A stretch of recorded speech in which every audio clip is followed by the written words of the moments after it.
Previously on F1. Oh, wow! Push. Pouring down now. And then he's round to turn 40. You've got to love Formula 1 2012. Round 3, China.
What is this, EJ? Just a This sort is of a haven. department store? You can never see more material in your entire life. Hey, EJ, there you go. Is that Jordan Yellow? Does that work? Hello, Lawrence. These are my friends. I'm not his friend. See, I think we know each other quite well by now. I think I could pick something that you would quite like to wear. I'm not sure I trust either of you two. I trust you. That's quite nice, you know. Now, I'm really well known in England. Yeah, in the UK, no, in Britain. Let's think of his racing career, right? So he raced for Williams, McLaren and Red Bull. Good measurement? Yeah. Yeah. I mean, we could just go stupid and have one of these. I've never had that done to me before. Stop smiling. In fairness, that could be a great fabric for Eddie. I have no confidence in those two at all. Here we are. Now, I know these are for women, but he could do a male version, couldn't he? He's quite effeminate, though, isn't he? Something nice for me? Something amazing Okay. for you. Maybe a bit too serious. Do you not think we should go for something a bit, you know, funky? We look forward to seeing the jackets.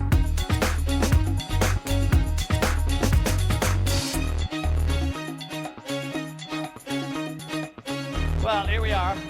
Oh, hello. Thank you very much. Share. Oh, boys. Ooh, what a good choice. I'm going to say, the curtain material, EJ picks. That's very soft. Yeah. I must say, I don't own a velvet jacket with a maroon lining. No. So thank you very much. This is called real style. Oh, I'm frightened to death. Come on, get on If with you it. two bandits got near any... Come on. Oh, rock and roll. Oh, Look here, at the boys, lining. come on. Right, get it on. Okay, right. Bit of Jordan yellow. Bit of a flash, because you're a bit flash. Let's have a spin. Come on then, David. Oh, oh, come on, that's not fair. It's brilliant. not fair. It's Monaco. I tell you, it'll be the best thing that you've ever seen. You guys can wear those Ta-da. again. I can't wear that. Give me a kiss. I'm not giving you a kiss. Give me a kiss. You've got me a jacket I can't wear. Can I tell you one thing? You guys are doing the Chinese Grand Prix alone. Ah, that's a shame. That's a result. He looks good, That's though. a result. That's the best news I've heard all day. Welcome to the Chinese Grand Prix.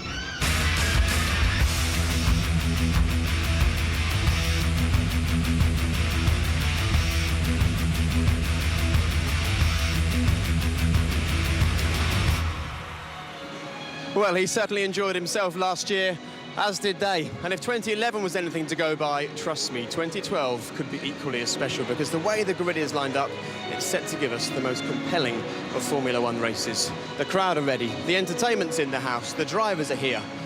Are you ready? If you are what you say you are, a superstar, then have no fear.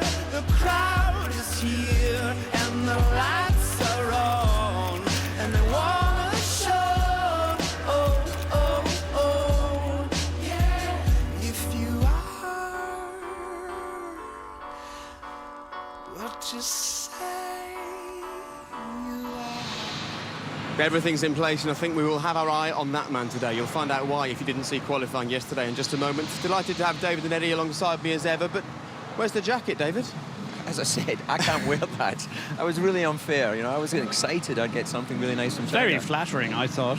It's very you, actually. No, it's definitely you. Listen. We're going to make a lot of money with that. I've seen worse in Monaco, indeed. Well, let's talk about the racing then, and let's talk about this place, Eddie, because you were at China right at the very beginning, and it can give us dramatic racing, this place. I think it's actually emerging, isn't it? It's actually found its feet. It's now comfortable with itself. The crowds are here.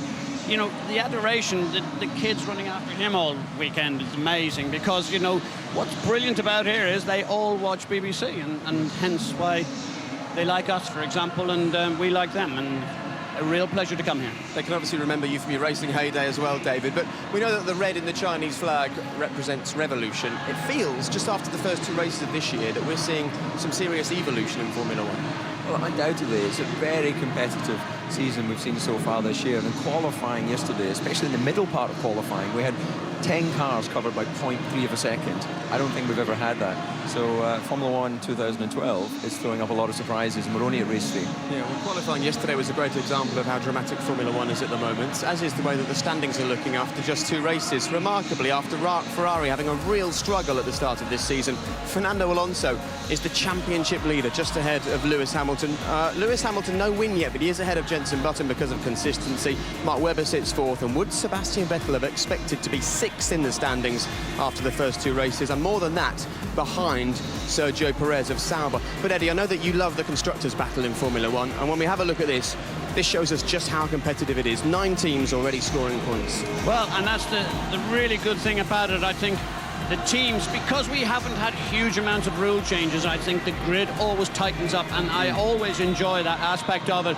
Keep the rules to the minimum if we can. Let's get the racing as hot and as heavy and hard as it can be, and we'll have a great championship. And even if the racing's not great, the entertainment on the pit straight before the race is normally quite good here. Yeah, various people wearing lycra out there, waving flags around, so they're really entertaining because it's a huge grandstand here. And as we see them flapping away there, I'm not quite sure what that represents, but anyway, they're putting on a show for the spectators. I think that's the dragon. Is that not the dragon, David? I don't know. That's why I said I'm not quite sure what that represents. I think it's a dragon. It is the year of the dragon, so it may well be. Absolutely. But as much as we'd love to be talking about the entertainment and the driving and the fun of Formula One, as happens quite often in this sport, we've left ourselves in a situation where people are talking about the action off the track rather than on it. Now, this is the way that the calendar is looking for 2012. And there is continuing unrest in Bahrain. However, the sports governors are sticking to the calendar for 2012. They've confirmed we will race in the rather unsettled and volatile island in just 7 days' time. We wanted to know why. We spoke to Bernie Ecclestone, and this is what he said. Imagine we said, no way we're going to be in Bahrain. Would, whatever their problems are in Bahrain, would they stop? Would they say, oh God, Monday morning is perfect, everybody's happy? And the answer is no, because they're not protesting about Formula One, and that's why we're going to be in Bahrain. Well, that's Bernie's viewpoint, Eddie, and I think in some ways you'd have to agree with him there. There are some rather big egos in Formula One, but no one even involved in this sport would claim that we can solve Bahrain's problems. The issue for a lot of people is, are we going there and making their problems worse? Who knows? Really, who knows? I don't care who's in the grandstand. They'll all have different views on this. You know, we have a contract.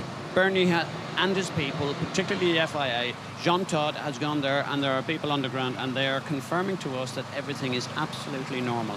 You know, you have to take their side. We have to be in their hands. We trust them. And how should Formula One react to those people that are saying that this is a business decision by Formula One rather than a sporting decision or a moral decision?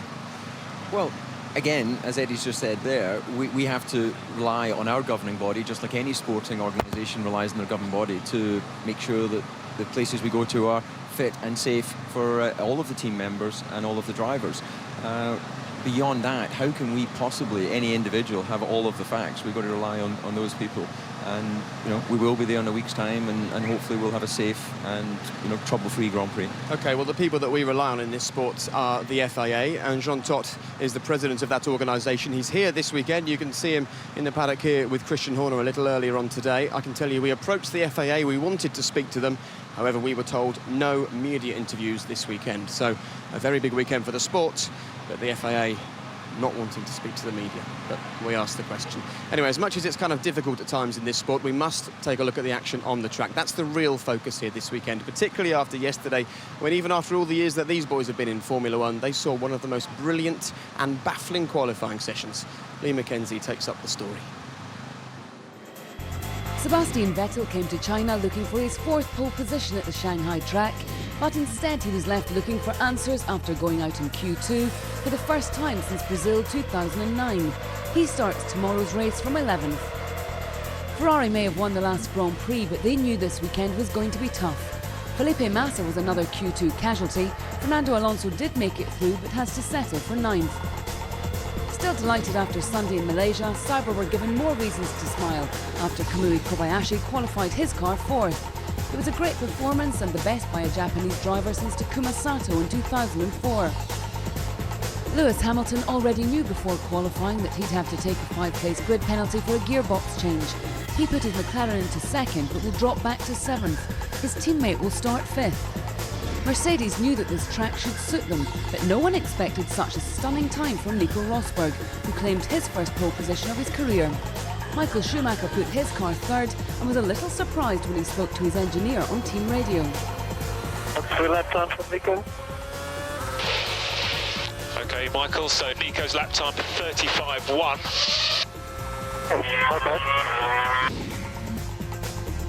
So Lewis Hamilton's penalty means it's the first Mercedes front row since 1955. Kobayashi moves up to 3rd, and it was another strong performance from Kimi Raikkonen in 4th. Jenson Button starts 5th and Webber moves up to 6th. The Chinese Grand Prix has never been won from lower than 6th. Hamilton starts 7th.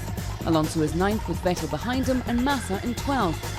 After that, all the teams are in 2x2 pairings. Williams are on the 7th row, followed by Force India. Toro Rosso is on the 9th, but after changing some bodywork, Jean-Eric Verne starts from the pit lane, leaving a gap in 18th. Then come the usual suspects with HRT at the back of the grid. And from the back of the grid to the front, here it is, the fastest car in Formula One at the moment, Nico Rosberg's Mercedes, and we're here with Ross Brawn. Well, Ross, huge congratulations. Sorry, I'm not hearing anything. Okay, well, we'll leave those to dangle then. Yeah. Huge congratulations for yesterday. No points at stake when it comes to qualifying, but plenty of pride, I'm sure. Yes, yeah, and it does reflect on the potential of the car. But quite rightly, the points are scored today, and we have to translate yesterday's performance into results today. But as always, I'd be much happier starting at the front of the grid than at the back. Of course. Ross, you were the great inspiration behind the double diffuser, and now we've got this obviously brilliant piece of technology input which is miles ahead of anybody else. How much does it make you happy to be able to keep producing this sort of stuff? Very happy, and I think it's the nature of Formula One. You know, innovation is part of the lifeblood of Formula One, and we're all trying to outdo each other, and you're not always at the forefront, but on this occasion I think our engineers have taken a lead, and it gives me a great deal of satisfaction. Your friends in Stuttgart, your ultimate bosses, they must be breathing a sigh of relief. They're probably dumbfounded back there, perhaps, and obviously you brought some joy to them. Yes, although, together we know that today is the important day, and we haven't performed the last 2 races. Qualifying's been pretty good, actually, the last 2 races, not as good as this. But we've had some consistent conditions this weekend, so going into the race, we're not facing a dramatic change in conditions, so we can get a better measure of what we need to do after today's race. OK, well, I'm sure there's a big smile on the face of those bosses in Stuttgart because they've had to wait 57 years from one pole position to another. But it's not strictly fair because, of course, you haven't been in Formula One for 55 of those 57. But the last time you were on pole position, Fangio was driving the car right alongside him, a certain Stirling Moss, and I'm pleased to say we've been in touch with Stirling, who's, as always, tuning in and watching us this morning. Good morning to you, Stirling. He says, wonderful to see Mercedes-Benz on pole again after some 57 years. The team must be delighted, and congratulations to Nico Rosberg. I guess it's just a reminder of the history that you carry with you in this team. It is, and I hadn't realised that fact until I was told after qualifying, and we're all very proud to be part of the Silver Arrows, and that's what we're trying to bring back into Formula One. And this is the very race. This is Monza 55. That was Stirling getting his overalls on. Fangio leading the race, taking the checkered flag. The question on our lips, can you emulate them? Can you take the pole and the win? What do you think? We didn't look the quickest car on Friday, to be honest, in race fuel. But we have improved the car since then. It depends really depends how the tyres work this afternoon. There's a very narrow window. If we can fall in that window, who knows? 2 stops or 3 stops? One of them. So it's not 4 stops. Not 4 stops. Not intentional 4 stops, anyway. Well, we'll wait and see how it pans out. If you stop 5 times, we'll start to worry for you. But thanks ever so much for your time. Okay, thanks. So it's been rather a long wait, 57 years from one pole to another for Mercedes. And I imagine it feels about as long for Nico Rosberg. 110 attempts in Formula One. Finally, he gets there. He's talking to a man who's had a few of his own as well. David. Thanks, Jake. Well, I'm down here with the fastest man in Shanghai, Nico Rosberg, stunning pole position. And we're going to look at this little monitor here, and you're going to talk us round. Yeah, thanks. No, it was a great day yesterday, for sure, for the whole team, really. So here, starting the lap now.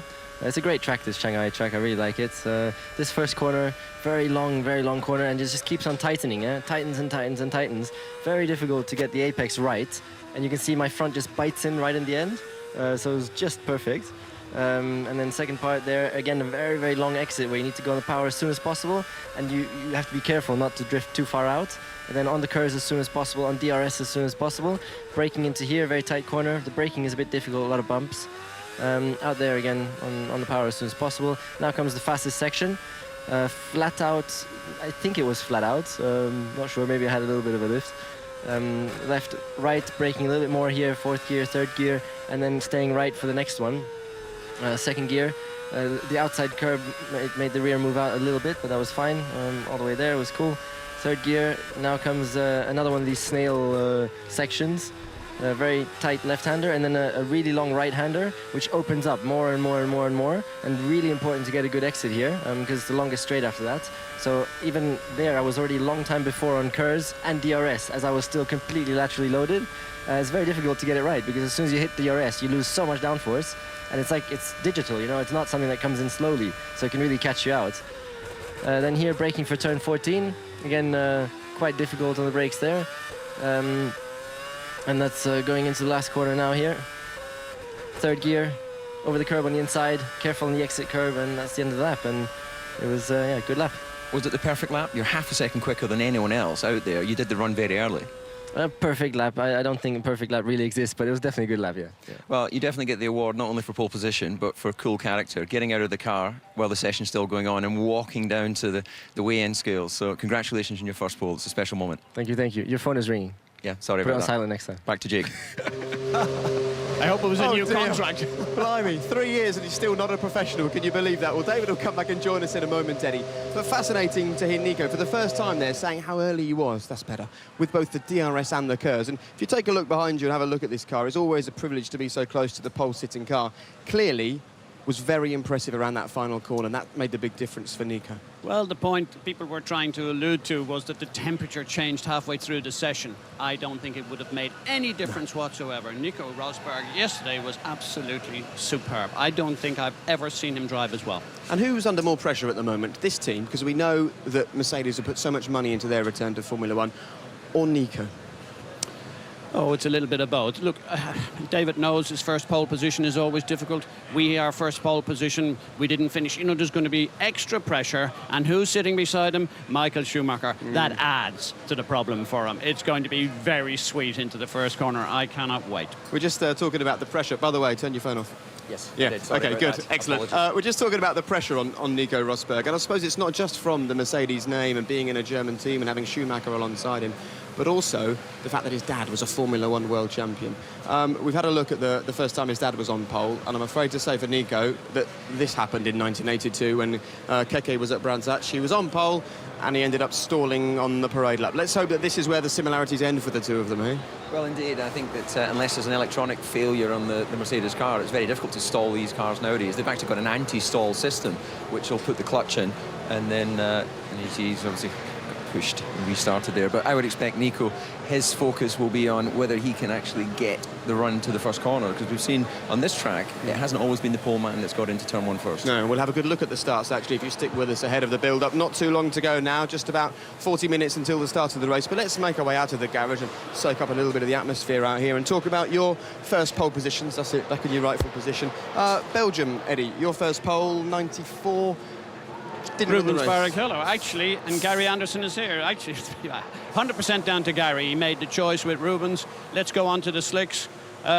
He did that in those days. He used to qualify on the Friday and the Saturday, and we got pole on the Friday, and no one went quicker on the Saturday. It was remarkable. But that was a team effort. It was very much. Yesterday, I thought a lot of that was down to Rosberg. It was a different set of circumstances, whereas Rubens and Gary combined together to get the maximum out of the car. I just want to point something out very quickly for you that you might not see at home. If you wonder how they get those wonderful photographs of cars in pit stops, this is how they do it.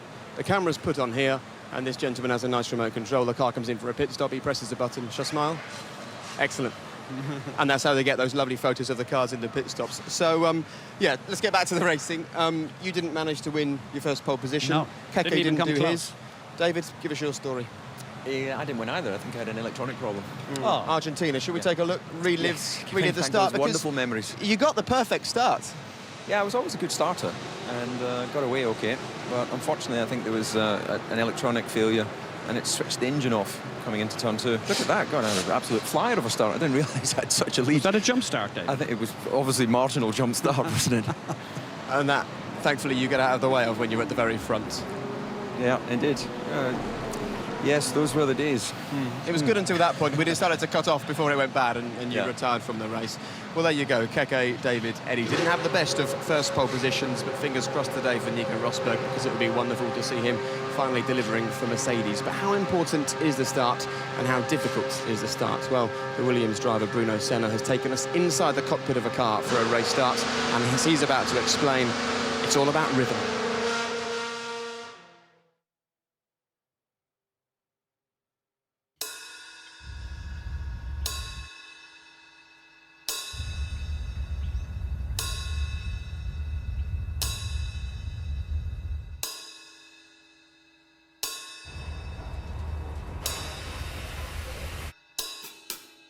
Well, normally during the morning you're trying to, as much as possible, keep calm. The race day is a very nervous day. You know, it's important to keep the stress away from yourself before getting to the car. All you're hoping for is to, let's say, have a better result than possible. You have to talk to the engineers about what you think about the weather. You start thinking about a bit ahead about the race and what do you think about the tire order for the race because of the strategy. Normally you go for a quick pit stop in the toilet. I'm fairly religious, so I always have a little prayer, but the closer you get to the race time, the more the pressure builds up. But then, as soon as the engine gets turned on, everything calms down and it becomes much more peaceful.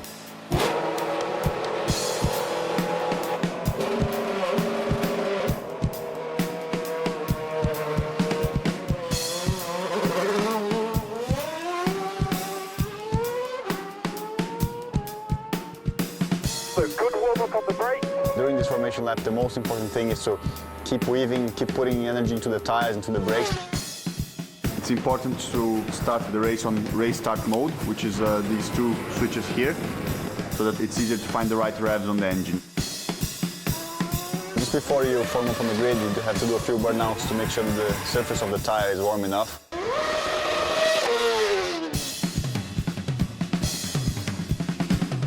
Find the right revs on the rev counter here, otherwise you have too much wheel spin or you have a bog down. So immediately, as soon as you start, you just drop the right clutch as fast as possible to react for the light. Mode 1 for the start. Before the start is always high adrenaline. I've been using my heart rate monitor and the heart rate gets up to 185 before the race starts. Last car's just getting to the grid now. But as soon as the lights are on, it's very funny because the focus just goes straight to the lights. Get ready. And you forget about everything else, and then you just react to the lights, and then race is on.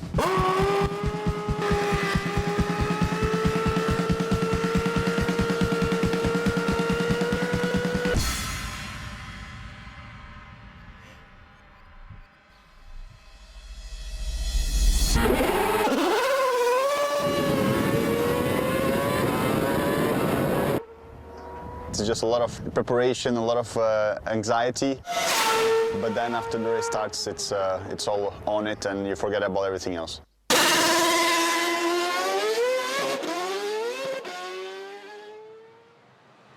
A real example of the ferocity of a Formula One car. Bruno Senna starts 14th on the grid. This man behind us, Kamui Kobayashi, just settling into his cockpit now. He starts 3rd. He qualified 4th, moved forwards because of Lewis Hamilton's penalty. His best ever start in Formula One, and we'll have a look at his starts in just a moment. But first, let's talk about the pole position here, because there's a slight bone of contention that the pole sitter in the last 2 seasons has lost the lead going into the first corner, and you think you know why, David? Well, I think it's very straightforward. If you actually look at the way the drivers finish their qualifying lap, they stay on the right-hand side of the racetrack. And therefore, the right-hand side, which is the second man, is the clean side of the track. So there we see the start there. Pole man loses 2 positions on the run into turn 1, which is a very open turn 1, so you tend to avoid any incident there. And then once again, pole man on the right, of course, and McLaren gets a much better drive off the turn, and again drops down to 3rd place on the run into turn 1. So not a great history here of converting pole into a lead. And there we have a replay of qualifying lap, and they run right over the right-hand side of the track. Right, so all the in dirt many and the ways, debris is on the pole side. Absolutely. So normally the FIA can decide which side you'll have the actual pole man, but I think in this case they've made a mistake. And for some reason, for a few the drivers years have actually, they've not questioned it. So, you know, this is one of those odd ones. So it might not be a great starting position for Nico. It's clearly on the wrong side, certainly in my view, and I think if you asked all the drivers, they'd probably agree with that. But, you know, this is the way it is, and I think Nico's just happy to have actually finally got his pole position. He may disturb the order and wind up winning it, getting to the first corner first. We shall see. Kamui Kobayashi, though, Jensen's already said it'll be interesting having him in 3rd place. We can look at a couple of his starts, how to do it, and first of all, perhaps how not to do it. Well, he's certainly very brave when it comes to overtaking. In the case of this start, he falls down a little bit in Melbourne, loses a place on the run down to the corner, but of course with the concertina effect when they get on the brakes. And this is an example of what not to do. He was so lucky to get away with that, touching another car, and so easily damage your front wing. And then he gains positions as the incident happened through the turn. So not a great run there. And as for Malaysia? Gets away a little bit better. Obviously damp conditions here as they pull away from the start, but again he hasn't actually gained positions off the start per se, but when they all concertina up into turn 1, he very wisely takes the normal racing line and then goes around the outside of several cars as he goes out of 1, and that puts him in the right place as he runs into 2. Okay, be interesting to see how many places Kamui can make up at the start here. If he makes up 2, he'll be in the lead. And you can see behind us, they've gathered around the car. They've put the wheels on that are going to take him to the grid, getting very close now to lights out in the start of this Grand Prix. But what of Michael Schumacher, who starts just in front of Kamui Kobayashi? His last win came here. He's with Lee McKenzie. Michael, first pole position, first front row for Mercedes since 1955. What's the atmosphere like in the team? Yeah, obviously everybody is very excited and thrilled about what happened yesterday, and now we look forward to enjoy the afternoon. You've got a great record of starts, you know, even in the last couple of years. You must fancy your chances down into turn 1. I mean, absolutely, I will try, but then we both clever enough to manage ourselves and not to harm ourselves, because in the end of the day we want to make it a good result for Mercedes. And do you think a good result for Mercedes is possible today? We will try. Thank you. Thanks. Well, a wry smile at the end there, but Michael, man of few words. You'd think that he'd be rather overexcited. His best qualifying since his return to F1. Well, I think there's a confidence that Michael has rediscovered in his qualifying form this year. That's been the weak spot over the last 2 seasons, but you know, certainly he'll be inwardly happy with the front row start. But I think that it was very telling when he was on the radio yesterday during qualifying and he asked, what time did Nico do? Yeah. And when he heard it was half a second quicker, it was just a kind of, okay. Yeah. I give up. Yeah. Well, he's not giving up, because he qualified 4th for the first race, then 3rd, now 2nd. He's getting better. Do you think this is the best we've seen Michael since his return? Oh, without doubt. This is a joy to see. Michael, he's happier with himself. He's got that little swagger and he's getting himself around the place. You know, we all remember what he was like when he was winning those races. He used to strut around with that arrogant style. It's nearly back. And it's quite cool. Do you think that will play into the hands of Mercedes? Because it was cool in qualifying, they could still heat their tyres up. If it's hot, they tend to wear their tyres out too quickly. Yeah, it is actually quite cool today. I'm not sure of the track temperature. I'll be able to see that when I get up into the commentary box. But this is perfect conditions actually for them. and they'll be hoping that it stays clouded over and doesn't get too warm. OK, we better stop talking then, because we're 30 seconds away from the pit lane opening. It'll get rather fast and rather loud in here. So while the cars make their way to the grid, let's check in with Lewis Hamilton. He had a penalty, but as he proved when we caught up with him at the McLaren Technology Centre, this is a boy who's a born racer.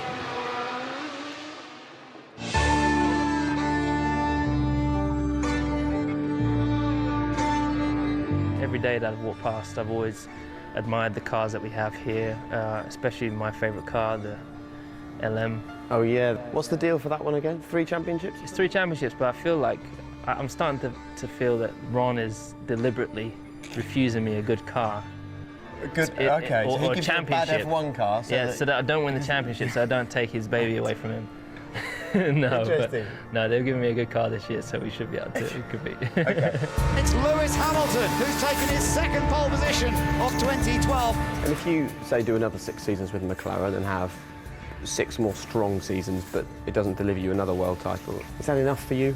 Or No, I'd be massively disappointed. I don't want to get 5-6 years down the road and find that I've still only got 1 world championship or 2 world championships. I want to have more records, I want to have more wins. That's what it's all about, that's what we're here to do. Well, they're under starters orders for the Blue Peter Mini Grand Prix. 3, 2, 1, go! Today we're going to relive the glory days of when you appeared on Blue Peter with a remote control car. Okay, do I have to put the voice on? Hello! Yeah. Lewis Hamilton is only 7 years old. How long have you been racing cars for already, Lewis? About a year. So you must be pretty good at it. Is it easy to do?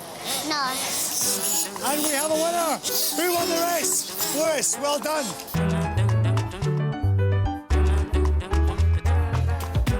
The arrows are all important, OK? Okay.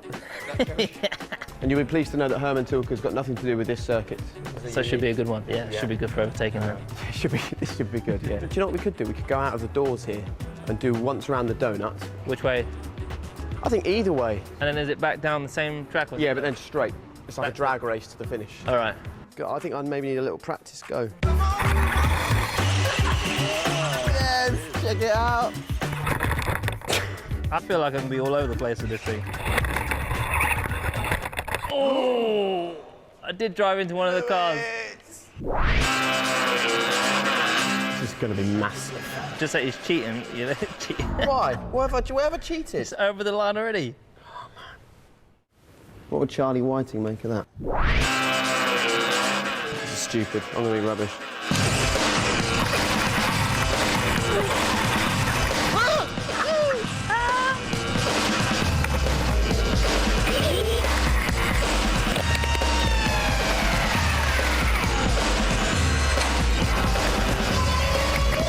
Wait a minute. You mean to wait up here? I've missed out a few of the obstacles.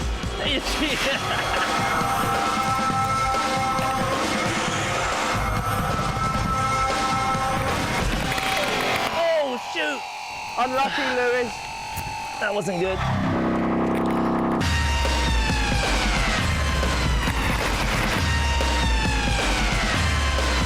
Yeah. Oh, nearly in the lake.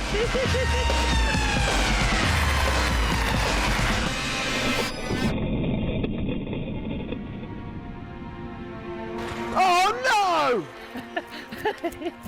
I can't help it, man. Gotta win. He doesn't want to win that till your cameraman hit it.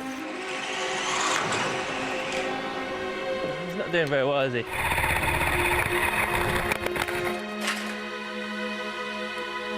It's pretty shocking, isn't he? Should I stop it just before the line? I think I won, Jake. I should have done 2 laps. I still would have beat you. I fell down the stairs. Do you know what? I was going to win that until it came in the door and caught someone's foot. Cameraman. Excuses. Well done. Cameraman, how you going? So I'll do some BBC filming here. Jake, the useless remote control car driver. Cameraman, and moi. And what? Moi. Oh, I thought you called yourself winner. think it's fair to say the opposition will be a little bit tougher today. Here's Lewis Hamilton just leaving the garage a couple of moments ago. He starts 7th on the grid today after his penalty for a change of gearbox. So he's in an artificially low position, Eddie. Could be an interesting guy to keep our eyes on because he's got good race pace. I have to tell you this. I've seen him. I watched the way he went around. I think he's my favourite for today. I really think he can do a big race here. He has obviously a great history here. He's won twice around this place before. He's already said he loves the place. It'll be a huge battle to come from 7th. As you rightly say at the start of the show, no one has ever won the race outside the top 6. So in this occasion, I think he might prove us all wrong. Yeah, Fernando Alonso won here from 8th very impressively. He'll do well to win the race today. He started way down the field alongside Felipe Massa. But going back to Lewis, last year was surely one of his greatest ever drives because of the circumstances before the race. Well, indeed, he had issues with the car before going to the grid. There was all the uncertainty, and that definitely unsettles the driver. You can see that he went to the grid actually with the rear of the engine cover missing. But in the end, he was able to do, I think, some great start and a very aggressive drive to come through, and classic Lewis pass towards the end of the race on Sebastian Vettel. I love this move. This was fantastic of McLaren to allow the drivers to go wheel to wheel at 190 miles an hour into turn 1, and then at the end of the race, a few laps to go, he set Sebastian up, used his curves strategically and pulled the pass as he went into turn 7. It's another reason, just to see those clips there, it's another reason I still believe that the grid is wrongly set up here, because all those passing moves were done on the inside of the track, which is not the way they're lining up here. OK, well, talking of the grid, as long as it's safe and there's no cars coming, I think we should head out there and soak up the atmosphere. We've already had one close call with one of the Lotus cars. But Lewis has said that he's actually changed his approach to racing, David. He said that he's going to go for consistency, he's going to pick up points where need be. It's not just simply win or bust for him now. Is that a bit of a shame, do you think, because he's the kind of driver, as we saw there, could still go for it on the last lap? No, I don't think it's a shame. I think it's smart thinking on his behalf, and he's showing signs of maturity. He had too many silly little incidents last year, mainly with Felipe Massa, if we remember. And in the end, to win championships, he's got to have the consistency across the year. So we know he's got the speed. He's out of position today because of the gearbox issue, but 2 fantastic poles in the first 2 races. And, you know, he's playing a long game. And I think it's nice just to have a bit of a moment here, Eddie, because people talk a lot about no passion for Formula One in China. Well, if we have a look at the people lined up across the top of the pit building there, you can see that it couldn't be much busier. It's about 2 or 3 people deep, and the grandstand to our left is absolutely packed. I haven't been really surprised. It's a couple of years since I've been to this race in China for various different reasons, and I am very pleasantly surprised. I've never seen the grandstands are overflowing like they are, and obviously the ones at the ends of the pit, which is the really fast corner into the first corner, that is. It's absolutely chock-a-block. Great sign. I think Formula One is finally at home in China. Yeah, I think we better move out of exactly where we are, because we're standing actually in Nico Rosberg's pit box, and I think that could cause us some trouble because he's got a race to get on with. So Ian, if you go around the back, we'll follow you to the very front of the grid. Because I think it's important for us to talk about how this race may well play out, guys. We've just walked past both the Sauber of Kamui Kobayashi and also Kimi Raikkonen's Lotus, and the feeling is if they can hop in front of the Mercedes at the start, David, they could have a really strong race here, because the Mercedes are not fast in race pace, as Ross Brawn has already told us. And also the top speed is not particularly good. We've got Kamui Kobayashi is 6 kilometres an hour faster in qualifying with the DRS Open. 1 DRS zone here on the long back straight. So that will give him an opportunity to try and have a pass at the end of the second lap, of course, when DRS is activated. OK, it's an interesting car, that Sauber, fast in a straight line, easy on its tyres, showing great race pace as well here this weekend. But there are plenty of people on the grid, plenty of people for you to track down, gentlemen, and I believe that Jenson Button is on the grid, so maybe go and track him down, see who you can find, David. Indeed. Well, let's take a little walk. I think what we might do is, Ian, if you follow me this way, we'll go down the right side. I don't fancy going down the scrum, and I saw Mr. Ecclestone had some local dignitaries. So let's leave all that action there at the front. Spectacular grandstand here that creates a sort of atmosphere that the drivers really feel that buzz before the Grand Prix starts. All right, look at that. There we've got a Mr. Button there. JB, Jenson, sorry, quick words. You're a little bit out of position here, but how are you feeling for the race? I feel pretty good. You know, yesterday it got quite cold in qualifying, which hurt us quite a bit. I think it hurt a lot of people, but it's warmer today, which is nice, and hopefully, fingers crossed, it's going to stay there. does seem that the teams have been talking a lot about this temperature affecting the tyres in qualifying by only a couple of degrees. Is it really that sensitive? I don't recall it ever being that much in the past. I can't hear a word you're saying, but I'm lip reading, and I think you're talking about tyre temperatures. It's critical. I mean, 4 degrees drop in track time makes a massive difference around here. So yeah, it's tricky for us, and I struggled with that yesterday. Well, have a good race. Where do you reckon you're going to go at the start? Inside, outside? Inside or outside at the start? Whichever way he doesn't go. Okay, good luck. Well, whatever way he doesn't go, let's see if we can find him. He's pointing to Kamui Kobayashi, who's sitting there. Sauber having a great season so far, aren't they? What spectacular. Right, he looks like he might be quite busy with some people here. Maybe just hang fire a minute, because I'd like to get a word with this man. He's pulled some spectacular overtakes in his short career in Formula 1. Kamui, sorry, just a quick word. What's your strategy for the start? You've been pretty handy at the start so far this year. Well, I mean, for the start, I think definitely not to take risk, because that race is definitely long. And I think our car is probably quite strong for the long run, so I think we can approach in the end of the race. This is, I think, great result for us. I think the target is really on the podium, and yeah, I mean, try to bring it back home. You've got great top speed in comparison to the Mercedes, so if you'll be aiming them down into turn 14? I think in the top speed itself, I think our car is not too bad, because we had the long gear. So I think actually we have a chance to overtake as well. Good luck. Right, let's just take a little wander. Try not to get poked in the eye there. It's dangerous being on the grid, actually. Much safer sitting in the car. Right, we got here Adrian Newey, actually. What's he looking at a Lotus for? Adrian, sorry. What are you doing looking at the Lotus? What are you doing looking at the Lotus? Is there something interesting there we should know about? I mean, it's the usual thing. We all have a look at each other's cars, see if there are any interesting features that unlikely you'd just directly copy them, although I guess we've all now got to think about the Mercedes DRS system. But it's just looking around, seeing what other people are up to, really. You've been around Formula 1 a long time. You've had a great deal of success, but you also know that you can't win them all. How are Red Bull, as a relatively young team, dealing with what has not been a spectacular start to the year? The car's quick, but you've been used to getting regular podiums and victories.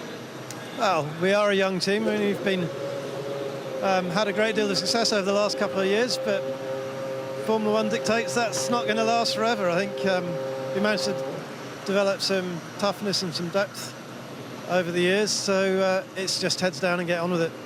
Yeah, congratulations, your MBE, by the way. Right, let me take a little wander down. Let me take a look at one of his cards. We've got Mark Webber over there on the grid. Maybe try and grab a quick word with him. He's with his engineers, but I think I'm just going to dive in.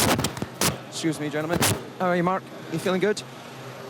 Yeah, mate. Yeah, it's a few balls in the air today, but looking forward to seeing how the race will unfold. Obviously, the tyres around here are going to be pretty important. We don't know how much of a role they're going to play, but they have done in the past, and I mean at this venue, and we'll see how they go today. You're on the clean side of the grid here because everyone runs down the right-hand side. So are you expecting to be able to get the jump on JB? Yeah, well, obviously starts are something we're still working on. Look forward to having a good one today. McLaren's have been pretty good off the line. Kimi, not so hopefully I can, long GP from there, mate. All right, good luck. Right, where will we want to know? Well, we've got Eddie Jordan here. He's just been given an honorary OBE. So, Eddie, you've got the president with you. I've got somebody much more important than that here, with no disrespect to Her Majesty, of course. Jean Todt, our president. Bahrain, everybody happy about going to Bahrain? I mean, first, before Bahrain, I think it's very exciting to see here this race in Shanghai, and we must congratulate all the people involved. And good to see a different front row, and it looks to be a very exciting race, as I hope we will have one exciting race in 1 week in Bahrain, where we must privilege the interest of the sport. Absolutely. Jean Todt, thank you for that, and we'll let you go on and enjoy the weekend racing. And I take your point about the race here. I'm going to go because I have a little surprise maybe that's tucked away in my sleeve, because tomorrow, probably one of the all-time greatest legends, certainly in my racing time, is having a little birthday. He's not here with us today, but he has promised to come and celebrate with us in Spain, and that's none other than Sir Frank Williams. Now, I actually believe that his people have got together to be on the grid, and I don't know whether I'm a touch bit too early to do this, but we're going to have a try, because Williams' fortune has absolutely moved forward. They had a horrible season last year. Any of you people who watched with anguish, none of us wanted to see what was happening, but this particular year there's a swagger in that team. We saw Maldonado, sadly, on the very last lap, lose out 6th place in Australia. However, a certain car, Williams, finished 6th at the last race, and we're just looking to see where the boys are. Where am I going to find? Where is Maldonado? Pastor. You're right. I haven't spoken to you since Australia, so I'm not going to mention it. We've just been talking about a very special moment this weekend, which tomorrow Frank is 70. Yeah. And I think that the team is going to gather up in front of him, and Bruno is there as well. This is, you know, you're a young guy, but I've been around for such a long time. This man has done everything in our business. 1-2s, championship after championship. He's made so many world champions. And we want to make sure that we pay the rightful respect to Sir Frank Williams. Let's see the team here. Frank, this is for you. Wow, the drivers. Your team, Frank.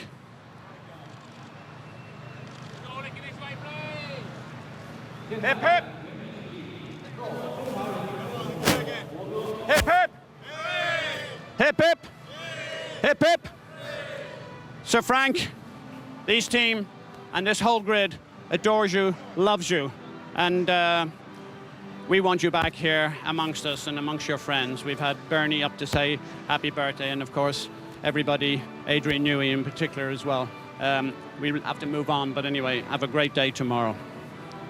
I'm going to just go around, because I think this is where the melting pot here is. Look, we have just over here the Ferraris around the thing. Felipe Massa. Is Felipe under as much pressure as we believe? I'm going to have a quick word with Charlie Whiting, if I may. Excuse me a second. Paul Hemsbury from Pirelli, but I'm going to try and, if I may. Charlie, could I have a quick word here, please? Are you going to talk to me? No. Oh, please. No, can't. You can't. Okay. Well, I think there are some rules and regulations prohibits the legislators, and I'm going to hand back to Jake to make sure he gets on with whatever we're doing down at the front of the grid. Thanks, Eddie. I think that's what you call not getting an interview, isn't it? Yes, indeed.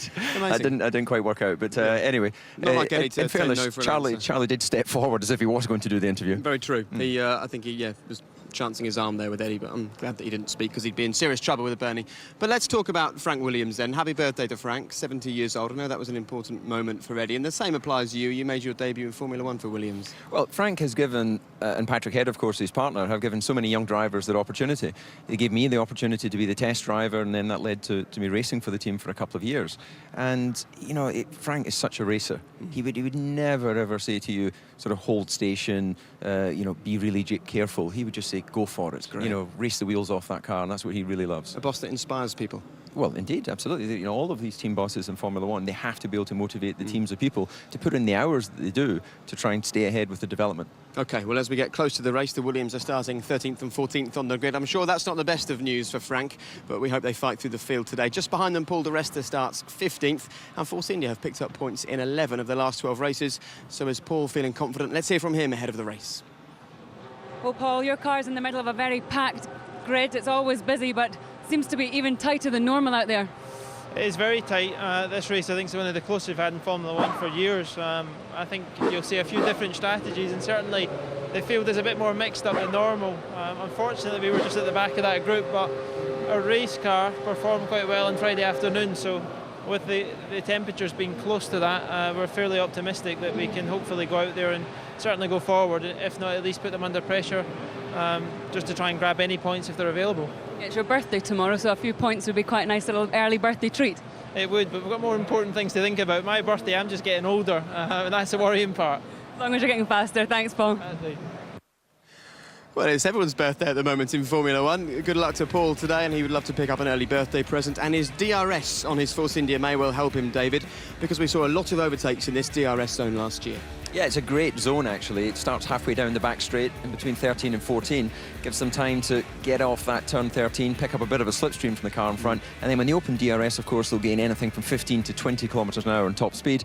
They'll be touching almost 200 miles an hour when they hit the braking zone in 14, and that should be a good place to overtake. Yeah, we'll keep our eyes on what happens down at turn 14. But in terms of the Mercedes DRS, they've used it a lot in qualifying to speed that car up. But if you're at the front, of course, you don't get the benefit of using that DRS. So how will that affect them, do you think?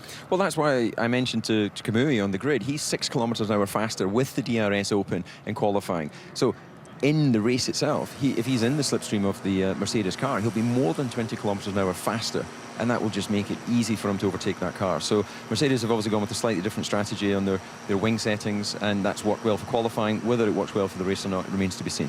OK, well, Eddie's come back to join us. And Eddie, we're looking at shots here of Lewis Hamilton gearing up for his opportunity to push through the field. He qualified second, he starts 7th. He's talked about lots of confidence and patience this year, and he may well need it today. Yes, I think the start is crucial for him. We know how talented he is. We don't have to go through that again. But he is absolutely on fire, in my opinion. You know, the 2 poles at the start and effectively second yesterday. The gearbox change puts him back, but doesn't take away from the ultimate speed that he's got in that car. And I think he is in better shape than we believe. OK, this man, Fernando Alonso, has won here from 8th. It would take quite a drive to do it from 9th. I just don't think the car is good enough. We were critical of the car yesterday. It hasn't jumped out of its box overnight, and it's not going to be that much quicker. But they do race better. Their qualifying is pretty shocking by Ferrari standards. But, you know, who knows? He is such a talented driver. He can do anything, as we saw in Malaysia last week. What do you think of that? You like a bit of rock and roll? That's quite a rock and roll helmet, isn't it? Well, you know, Kamui is rock and roll anyway, and he's just such a gun-ho character. We see that the way he drives. He drives with the seat of his pants. If there's the slightest sniff of going by a car in front of it, he takes it. And that's what I like about him. He's really a fired-up driver. He's a new breed for me. And it's great because he's never fazed by the guys who are around him. Now, this is the first time since 2006 that Mark Webber has out-qualified his teammates. He'll be looking for a strong drive today. Many people, including Gary Anderson, tipping him to win. Well, you see, there's a conflict in this team. At the moment, Adrian Newey has actually brought this car and developed the car. Mark Webber, very cleverly, has gone along with that because we all know how good Adrian Newey is. And Sebastian has gone with the old setup. I think it's a mistake. I think Sebastian may rue the day. OK, well, we mentioned Gary Anderson. He's our new technical analyst. He used to design the cars for Eddie's team. And he's with Stefano Domenicali of Ferrari ahead of the race. Gary. Stefano, 9th and 12th on the grid. Can you pull off what you did 3 weeks ago? We need to be realistic. I don't think so, but we are here to try to maximize what we have, and that's the approach that we're going to have it. Do you think that is the pace of the car where you've qualified? Is that it, or was there a better lap there? No, I mean, in terms of position, I think that realistic we are from the 7th to the 12th position. The gaps are so close. If you see yesterday, need to understand the tire behavior, because in Q2 we were all around 4/10. Then with different situation, we are going back to normal gap. So we know what we have to do. It's a long way to be on top of our performance, but that's what I'm expecting from my engineers to do. OK, Stefano, good luck. Cheers. Thanks. And once again, all eyes on Fernando Alonso and Felipe Massa in Italy as they gear up for what they hope will be a successful race after a difficult season so far, despite that win in Malaysia. We had a small shot there, didn't we, of Michael Schumacher sitting in his car gearing up. He knows what it's like to start a race, as do these two men. The man who does start the race and the man who's running Mercedes. What will he be thinking right now? Well, a lot of pressure in some ways off his shoulders, and yet a big heap more back on his shoulders, because he'll have glad this front row is amazing for them at this stage of the season. But nevertheless, now if he doesn't perform in the race, and if the tires disintegrate like on this particular car like they have been doing, then he could be back in more pressure zones. OK, just to remind you, there are plenty of ways that you can watch the action with us this weekend on Formula One. Of course, if you go online, you can check out the driver tracker. There's loads of action on there with the cars stopping and starting. See how the race is going to play out. If you want to head online and check out the driver tracker, you can have your own onboard feed as well. You can ride along with your favourite driver if their driver feed is available. You can ride the race from their angle. And the pit lane feed is fascinating. We stay in the pit lane and you hear team radio with no commentary. And of course, loads of other stuff online, including various blogs and all kinds of other bits and pieces from the BBC, including news. And of course, for the next 7 days after this, check out the BBC iPlayer. All the action will be right there. OK, here we go then. in high definition and available on BBC One and BBC One HD. In the company of both David Coulthard and Ben Edwards, this is the Chinese Grand Prix live. With 77 overtakes 12 months ago, taking pole is one thing, keeping hold of it quite another. Nico Rosberg, prepare for the fight of your life.